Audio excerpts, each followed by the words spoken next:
नमस्कार दोस्तों। एक बहुत ही बड़ी न्यूज़ निकल के आ रही है स्ट्रेटेजिक वर्ड से।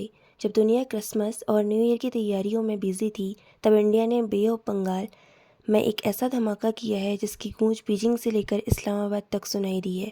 इंडिया ने अपनी K4 submarine launched ballistic missile SLBM का एक और सफल परीक्षण यानी कि सक्सेसफुल टेस्ट कर लिया है, और वो भी हमारी लेटेस्ट न्यूक्लियर सबमरीन INS अरीघाट से। अब आप सोचेंगे कि मिसाइल्स तो हम सब हमेशा टेस्ट करते रहते हैं, तो इसमें नया क्या है? क्यों डिफेंस एक्सपर्ट्स इसे इंडिया का अल्टीमेट गेम चेंजर बोल रहे हैं? आज की इस वीडियो में हम डिटेल में समझेंगे K4 मिसाइल की ताकत और इसका जियोपॉलिटिकल इम्पैक्ट। सबसे पहले बेसिक समझते हैं। K सीरीज मिसाइल का नाम हमारे missile man doctor APJ Abdul Kalam के सम्मान में रखा गया है। K4 एक इंटरमीडिएट रेंज SLBM है। इसकी रेंज है लगभग 3500 किलोमीटर। अब तक हमारे पास सबमरीन्स के लिए K15 सागरिका थी, लेकिन उसकी रेंज सिर्फ 750 किलोमीटर थी। 750 किलोमीटर में आप ज़्यादा दूर तक हिट नहीं कर सकते। आपको दुश्मन की कोस्टलाइन के बहुत पास जाना पड़ता है, जहाँ पकड़े जाने का डर होता है। लेकिन K4 ने पूरा गेम बदल दिया है। इस मैप को देखिए। अगर हमारी सबमरीन बे ऑफ बंगाल में कहीं भी डीप ओशन में छुपी है, तो वहाँ से K4 मिसाइल के जरिए हम इस्लामाबाद, बीजिंग और संघई जैसे बड़े सिटीज़ को इजीली टारगेट कर सकते हैं। इसका मतलब क्या है? इसका मतलब है credible second strike capability. India की पॉलिसी है नो फर्स्ट यूज़। हम पहले न्यूक्लियर अटैक नहीं करेंगे, लेकिन अगर किसी ने हम पर अटैक किया तो हमारे पास इतनी ताकत होनी चाहिए कि हम दुश्मन को डिस्ट्रॉय कर सकें। लैंड बेस्ड मिसाइल्स अग्नि को दुश्मन सैटेलाइट से देख सकता है, लेकिन एक न्यूक्लियर सबमरीन जो महीनों तक पानी के नीचे छुपी रह सकती है, उसे ढूंढना नामुमकिन है। K4 वही साइलेंट किलर है जो पानी के अंदर से दुश्मन पर कहर बनकर टूटेगा।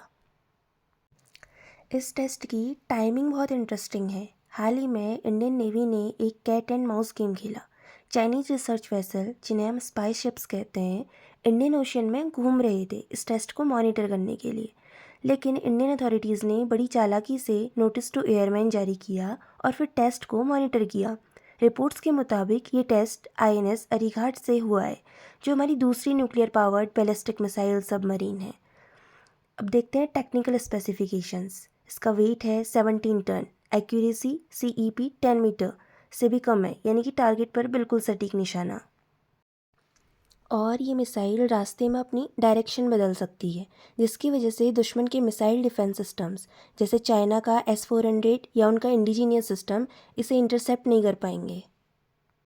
अब बात करते हैं जियोपॉलिटिक्स की।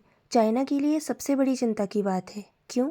क्योंकि अब तक चाइना को लगता था कि उनका जो ईस्ट कोस्ट है, संघई और बीजिंग वाला इलाका, वो इंडिया की पहुंच से दूर है अगर हम सी बेस्ड अटैक करें। लेकिन अब इंडिया को उनके पास जाने की ज़रूरत नहीं है। हम सेफ बे ऑफ बंगाल में रहकर भी उन्हें हिट कर सकते हैं। पाकिस्तान के लिए तो ये नाइटमेयर है, क्योंकि उनके पास अभी तक ऐसी कोई न्यूक्लियर कैपेबिलिटी नहीं है जो हमारी SSBN का मुकाबला कर सकें। तो क्या इंडिया यहाँ रुक जाएगा? बिल्कुल नहीं।